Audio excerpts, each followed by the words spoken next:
जैसे जैसे global warming की वजह से जमीन का टेम्परेचर गिरता जा रहा है, वैसे ही हमें इन बर्फीले पहाड़ों से तरह तरह की चीजें बाहर आती दिख रही हैं।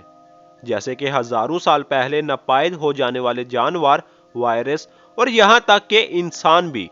आपको सुन के हैरानगी जरूर होगी, लेकिन आज हम इस वीडियो में कुछ ऐसी चीजों के बारे में बताएंगे जो इंसानों को बर्फ से जमी हुई मिली थी।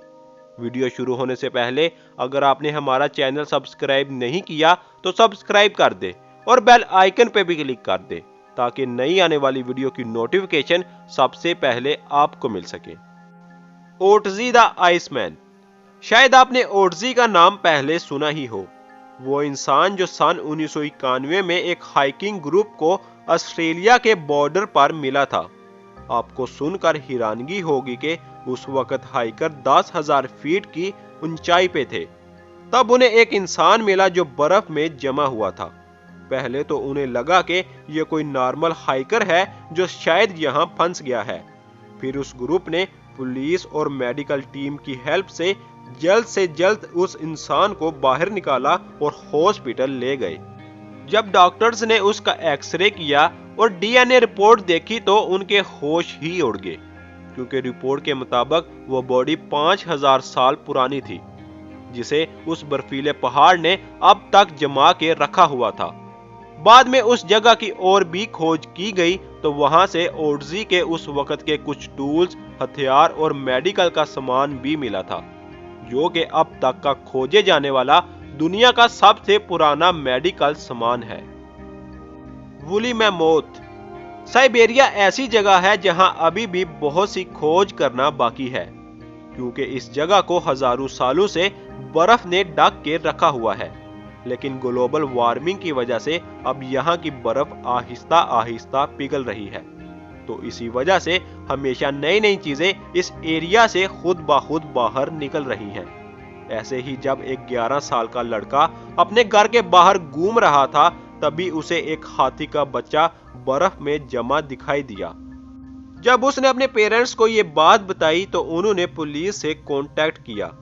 फिर उस हाथी के बच्चे को बाहर निकाला गया, जिसके बाद उसे मेडिकल टीम के पास भेज दिया गया। आपको सुन के हैरानगी होगी कि जब उस हाथी के बच्चे पर रिसर्च की गई तो मालूम हुआ कि वो हाथी का बच्चा नहीं, बल्कि हजारों साल पहले नापायद होने वाले मैमोथ का बच्चा है, जो कि दिखने में बिल्कुल हाथी की तरह ही दिखते थे।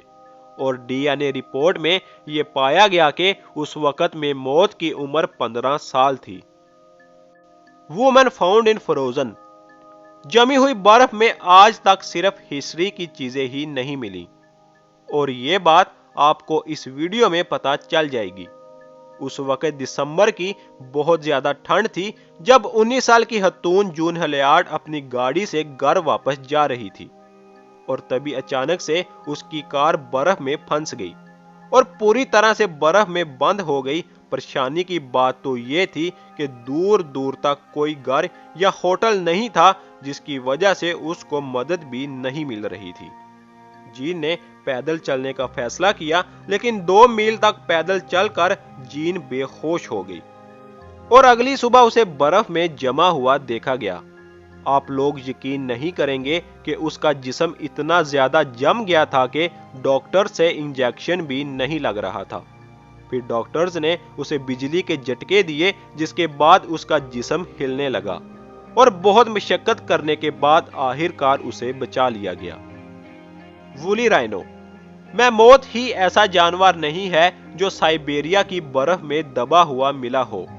सन 2015 में एक शिकारी को 10,000 साल पुराना वूली राइनो मिला, जो बहुत ही अच्छी हालत में था, यानी कि उसकी बॉडी का मांस और उसके और भी ऑर्गन्स अभी खराब नहीं हुए थे।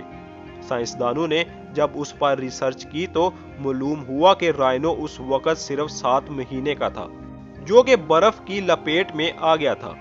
और तो और साइंसदानों ने बताया कि अगर वो कोशिश करें तो उसके डीएनए को यूज करके नापायद हो जाने वाले इस जानवर को दोबारा से इस दुनिया में ला सकते हैं।